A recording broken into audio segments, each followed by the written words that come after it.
Hi, that's why it was funny. It was on Cinematic.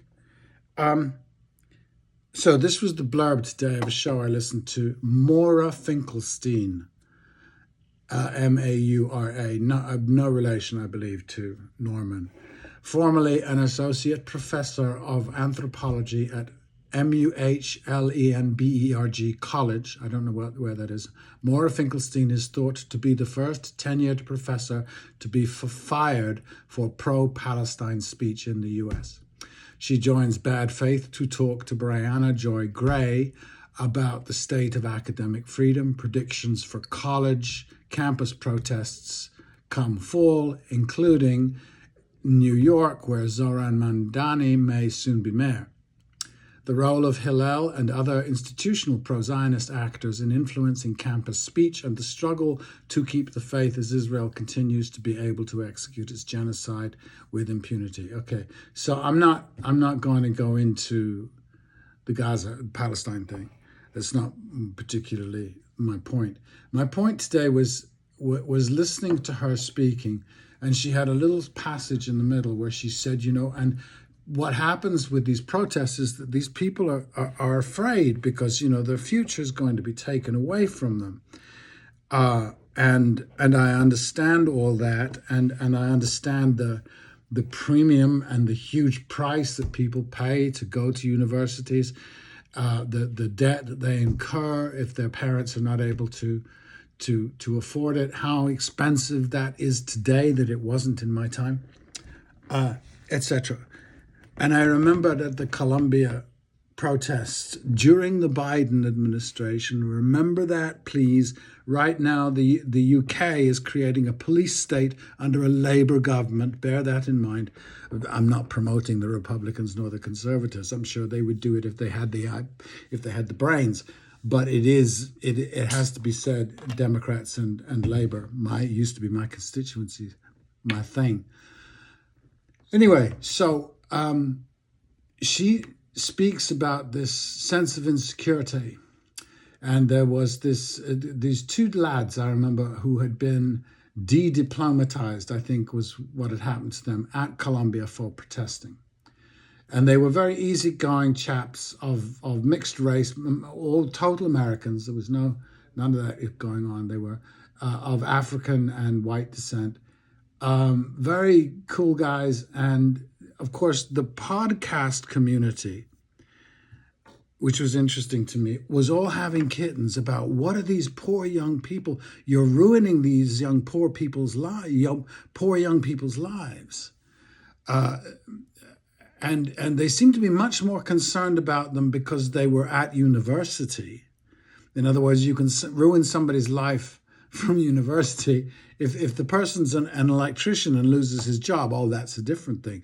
But this idea that the university is a place where you lay down the foundations of your life going forwards, and all your joys and all of your achievements are going to be attached to this degree, and all, creating a huge thing about it. And I suppose because people tell me that this is of the great priority in the culture for young people, and that's the story that they tell themselves. Well, so these young podcasters running around Columbia talking to these chaps, these two particular chaps. There was lots of people they spoke to, but this is the one that stands in my brain because one of the men looked at this young woman podcaster who's asking him, "How does it feel to have your future taken away from you?" And he looked at her like, what are you talking? There's bigger things in this world than my degree at Columbia. Right? Now, by the grace of God, no, I've never been in that situation, but then I've never put myself in that situation. I never imagined that any institution that I attached myself to had that kind of control over the rest of my existence. And I thought that this was maybe a generational thing. In my generation, you could a high school graduate with a high school degree, you could do many, many things and make a decent living. I lived in Boston, Massachusetts in my high school years, and I started working 15 at a local Chinese takeout, and then I worked at Elsie's Deli, and I was, I worked my whole life, all the time. It's a great long list of jobs that I had before I eventually went to drama school at 20 in the United Kingdom. Because I had a passion for this thing, but I never I never thought about, well, this is, my future's attached to this. It has something to do with the terrible reality is that I was one of those strange people who at a very, very young age went, oh, okay, I know myself. Or I had an instinct or a sensation of that. I did. And it's never gone away. So there was nothing about, even drama school, there was nothing about the notion of education as somehow I was going to become something other than what I was.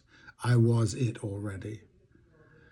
There were skills to be acquired for sure, and there were trials to be executed, and there were people to be, things to be proved to people. All that kind of stuff still remains, but coming from the point of I know where I'm at. So this anxiety, and she talked about it. Maura talked about it, that she, when she became a professor, she thought, well, I'm on my way. I'm going to be, I'm going to get tenure, and I'm going to get more and more affluent, and I'm going to have this life and whatever it is. And never crossed my effing mind. Not once. As an 11-year-old, having come from the West Indies to the United States, I was sat down in 6th grade. We all were, and they said, "What do you want to do when you're a grown-up?" And I went, "What?"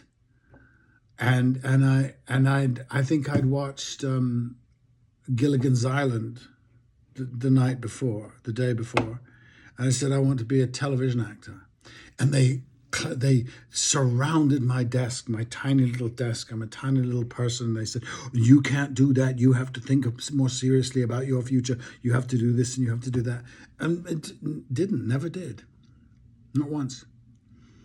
I went, like I said, I went to work, and then I graduated from high school, and then I went to work. And eventually, by the time when I was 20, when I was 19, I auditioned for drama school on a whim, basically, and I got in, and it was just a continuation of this fascinating existence.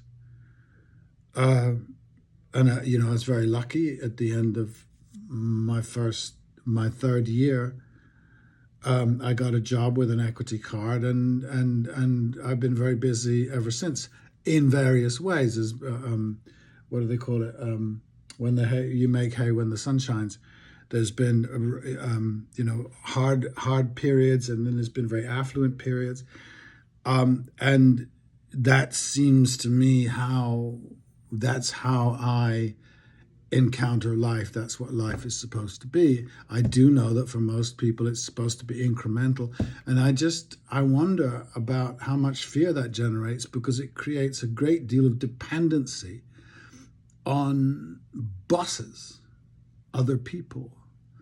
I just was starting to watch a film, The Company Men, and there's a scene that happens in many movies these days where Ben Affleck, who works in finance somewhere, and he walks into the office one day, and everybody looks at him strangely, and he's fired. He's let go. And there's the usual. He looks at them. He's Ben Affleck. He's 31 or 32 at the time, and he's going, "What am I going to do? I'm finished." And I guess that's the reality for zillions of people. My point about that reality is I think, and I would love to argue, nobody argues, I would love to make this dialogue, I would say that is a choice. That's what I would say. My parents were not rich. It was just an instinct. Sermon on the Mount. It will, the earth, the universe will provide. No God, the universe.